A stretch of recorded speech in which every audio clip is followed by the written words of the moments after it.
Custo de vida, emprego e desemprego, cesta básica, tarifas públicas, salário mínimo. Agora, na Brasil Atual, a análise do DIEESE. E nós vamos fazer contato agora com o diretor técnico do DIEESE, Fausto Augusto Júnior. Bom dia, Fausto. Bom dia, Glauco. Bom dia a todos.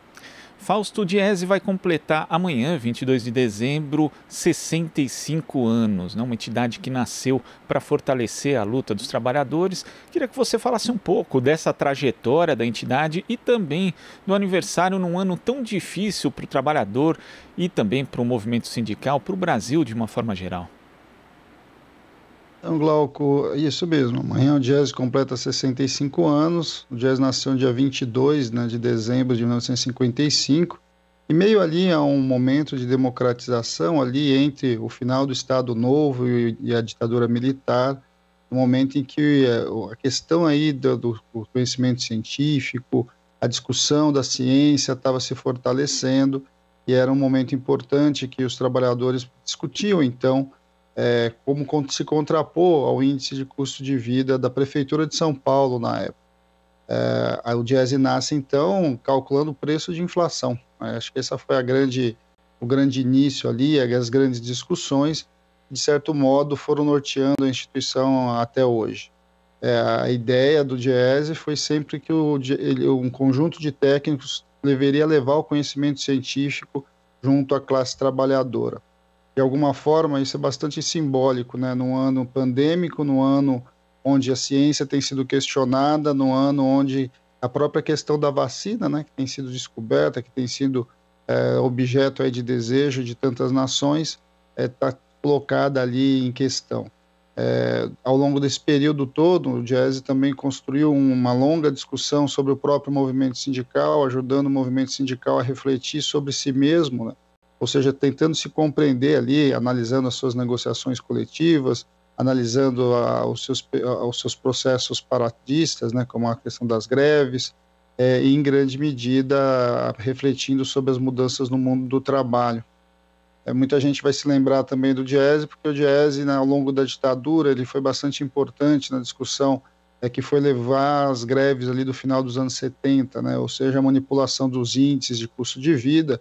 E aí, de novo, como o passado vai retornando aí para a gente, quando a gente vai começando a questionar nesse mundo de fake news e uma série de questões que a gente fica ouvindo aí falar, uma série de questionamentos do atual governo em relação aos próprios números que vão saindo, ou seja, de alguma forma, aquele passado lá de 65 anos, a gente vai revivendo ele em algum momento, e nós, aí, enquanto instituição, temos a tarefa de trazer de novo o tempo todo essa objetividade, a discussão aí da ciência, a possibilidade da construção aí de um conhecimento, de alguma forma sirva para as lutas e para os embates aí da classe trabalhadora. Esse ano foi um ano bastante difícil, um ano atípico, um ano que a pandemia de alguma forma colocou aí para fora do mercado de trabalho uma quantidade gigantesca de pessoas, mais de 10 milhões de pessoas perderam emprego ao longo da pandemia, as condições objetivas das pessoas ficaram muito difíceis.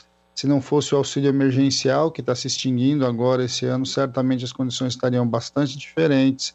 E o auxílio emergencial é uma conquista do movimento sindical, uma conquista, de alguma forma, dessas discussões que foram sendo travadas desde o começo do ano.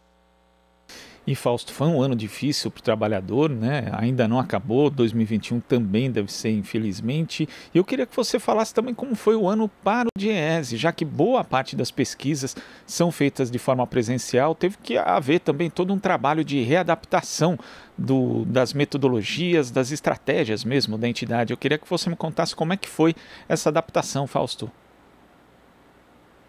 Foi bastante acelerada, Glauco? Em menos de uma semana, uma instituição que é nacional, que está em 17 estados, ela teve que sair do modo presencial e entrar nesse modo remoto, nesse mundo aqui, e de certo modo se acelerou aí na pandemia.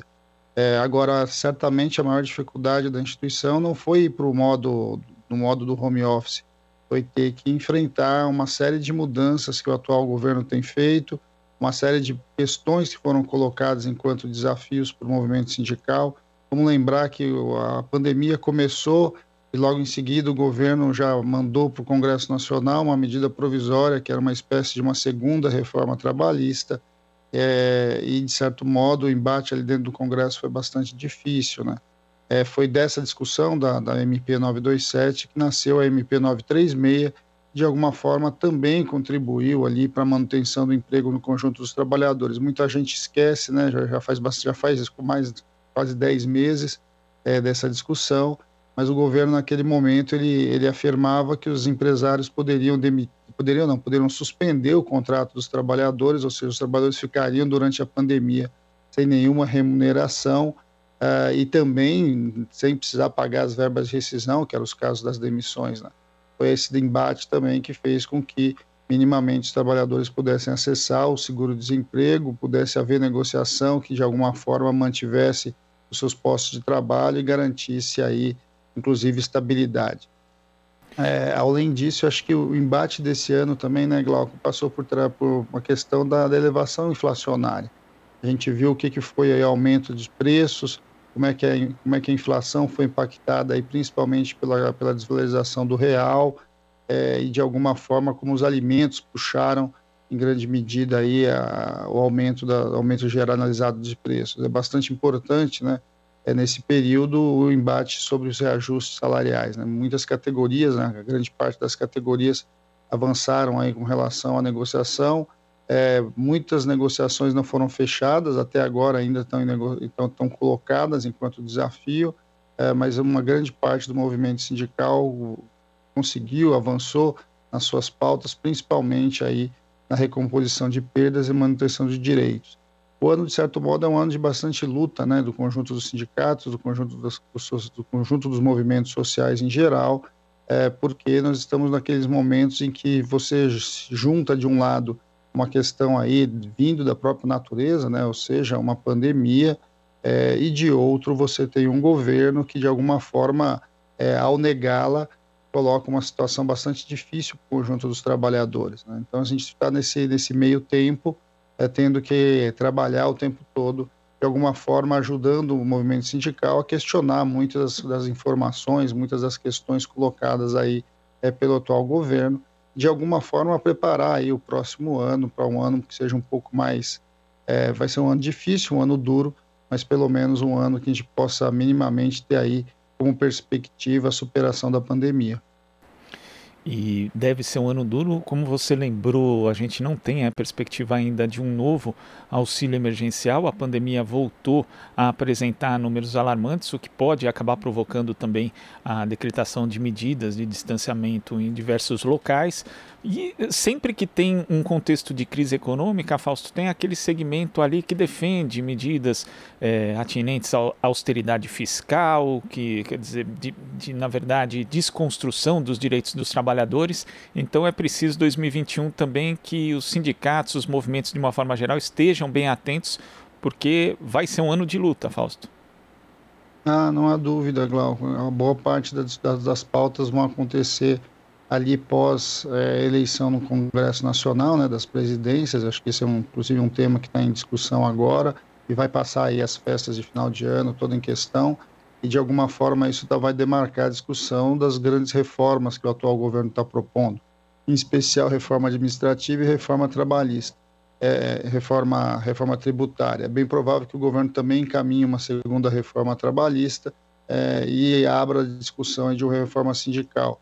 2021 será um ano bastante difícil, mas ao mesmo tempo um ano que vai estar preparando o ano eleitoral aí de 2022. Então a gente vai ter certamente grandes movimentações políticas e sociais, e que de alguma forma vai ter esse grande embate entre propostas que buscarão a superação da crise, o apoio do Estado, a manutenção dos direitos sociais, e certamente um conjunto de propostas que já estão tramitando no Congresso por parte do governo, de retirada de direitos, de redução do Estado, de extinção de muitas das funções que o Estado detém hoje, de certo modo a própria privatização do Estado, que vai tirando condições de você puxar o investimento e de alguma forma a gente avançar na própria superação da crise.